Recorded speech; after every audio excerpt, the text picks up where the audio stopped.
To understand what goes on inside a watch, let's make a simple device that will keep time. Now let's see what these four elements are like in our watch. First, we'll take our watch apart, like this.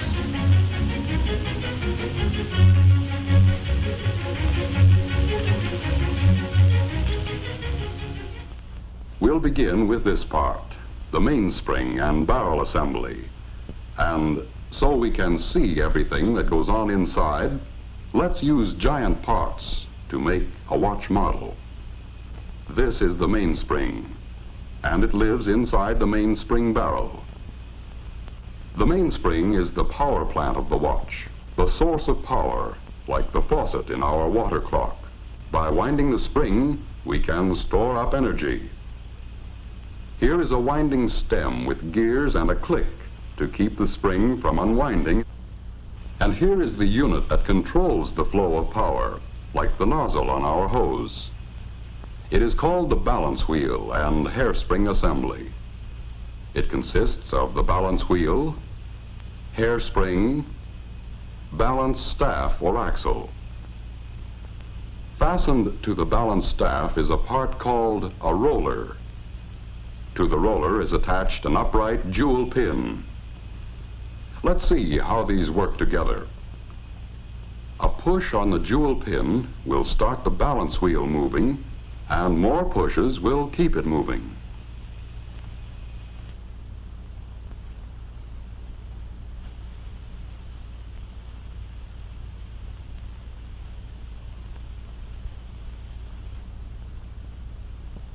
To do this job of pushing, we need this odd anchor-shaped lever called a pallet.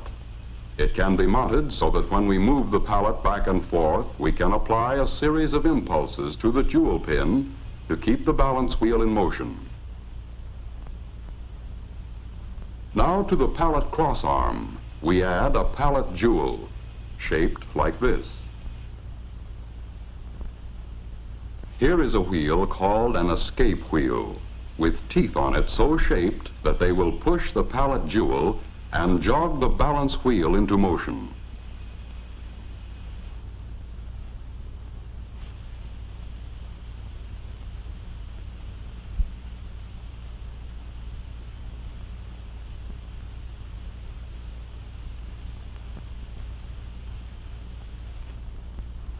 Now we'll use the energy stored up in our mainspring to drive the escape wheel.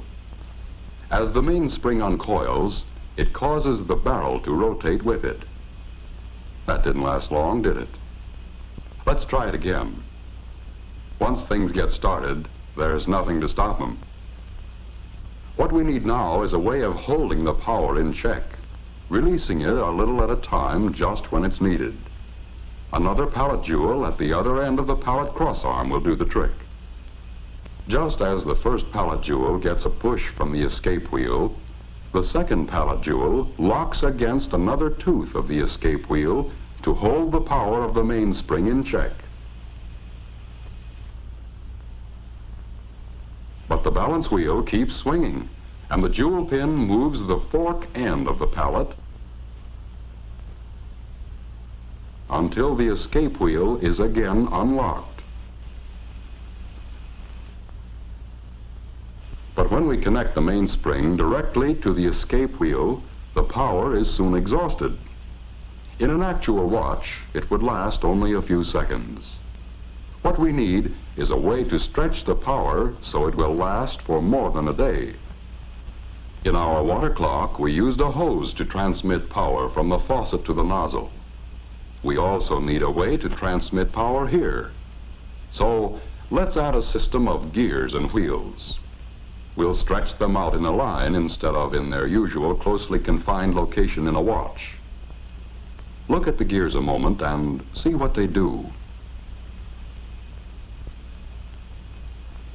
First, a small partial turning of the mainspring barrel drives the center wheel a complete revolution.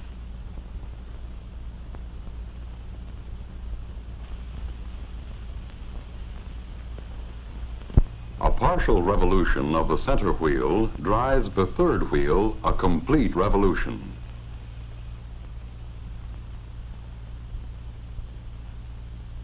and this in turn drives the fourth wheel much further. As a result, a few turns of the mainspring barrel, driven by the mainspring, will drive the escape wheel many, many revolutions, enough to last a full day and longer.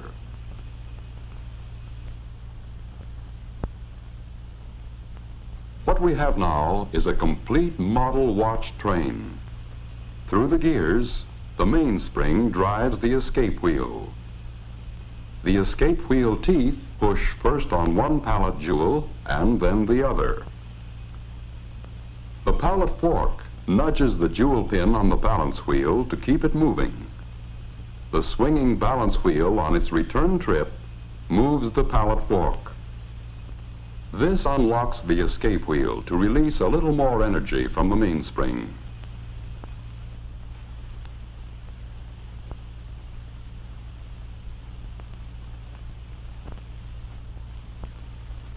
Back and forth, the balance wheel swings, controlled by its small coiled spring, the hairspring, in perfect rhythm.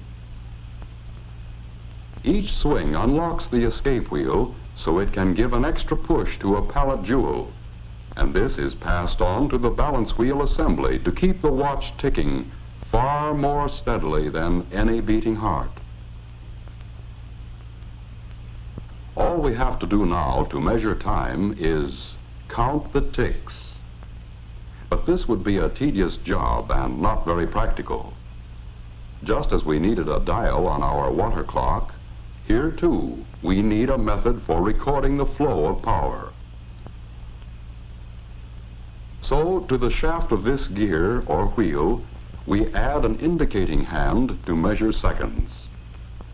As the gear train of a watch moves far enough to make 5 ticks of the escapement, the second hand moves 1 graduation on its dial.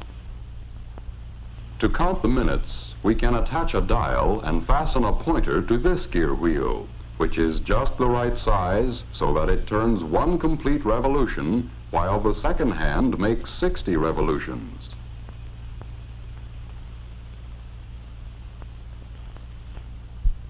And to count the hours, we can have another pointer geared just so, to move 1 complete revolution every 12 hours. The second hand makes a complete revolution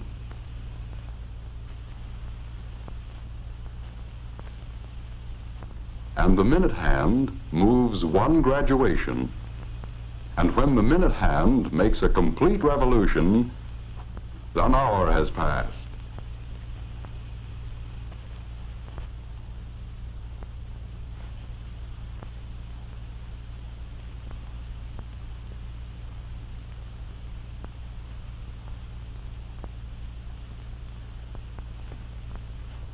Now we can tell what time it is. But a gear train all strung out like this is a long way from an actual watch. Let's let our model do a bit of rearranging all by itself.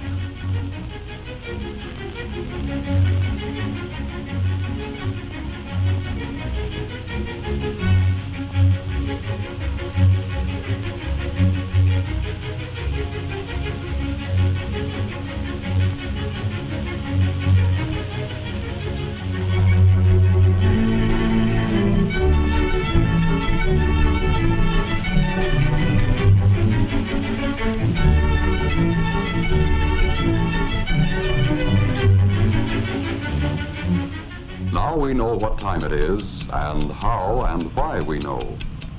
A fine watch itself is, of course, a compact precision mechanism with parts miraculously small and fashioned by craftsmen with incredible accuracy.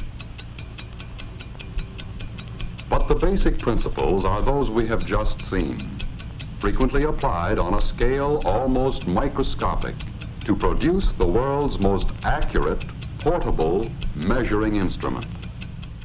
In a truly fine watch, there are many things which make possible the accurate control and release of power.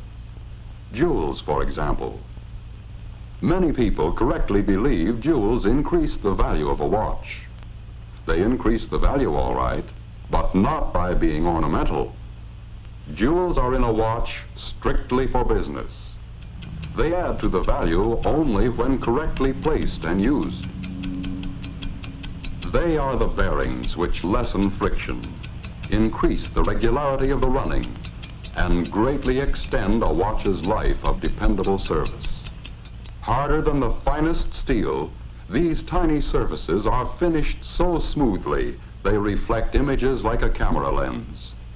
And working with oil, it takes a drop no larger than a pinhead for the entire watch. There is almost no friction. If any single part of a watch can be called more important, it's the hairspring. It absorbs and gives out an equal amount of force with each beat or swing at regular intervals. In a fine watch, the hairspring has uniform thickness throughout its whole length, is polished to a mirror-like finish, and made of metal relatively unaffected by magnetism or changes in temperature. It can be apparently distorted, but it always returns to perfect shape. Hairsprings are overcoiled, like we see here, to allow the spring to breathe evenly.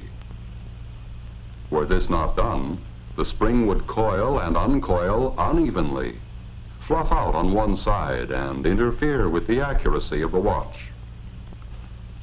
Because a watch is required to run in any position, to be accurate, the balance wheel must be perfectly balanced in any position. This is done by poising. The wheel is poised when there is no effect of the pull of gravity reflected in its action on the knife-like edges of the instrument which checks it. With perfect poising, and with the hairspring centered on the balance wheel, it runs accurately in any position all the time. And it's the same with all the parts. The tiny screws, scarcely larger than a speck of dust. The exceedingly small shafts. The precisely made gears and pinions. The sturdy nickel-silver plates and bridges. Every part is made with utmost precision. Precision which approaches perfection. When we look at the almost invisible parts, understand what they are required to do, realize the uncanny skill needed to make a fine watch, we can easily understand why it is a masterpiece of precision and accuracy. Here is a truly wonderful mechanism. With it, you can accurately measure the passing of time and record that passing for your use and convenience. But this mighty little servant is a creation of beauty, too. A precious possession to be worn with pride and confidence every day, every week, every month, year after year. Listen. What do you hear? It's the ticking of a fine watch. Wherever you go, whatever you do, America's fine watch ticks steadily, accurately on. 5 ticks every second.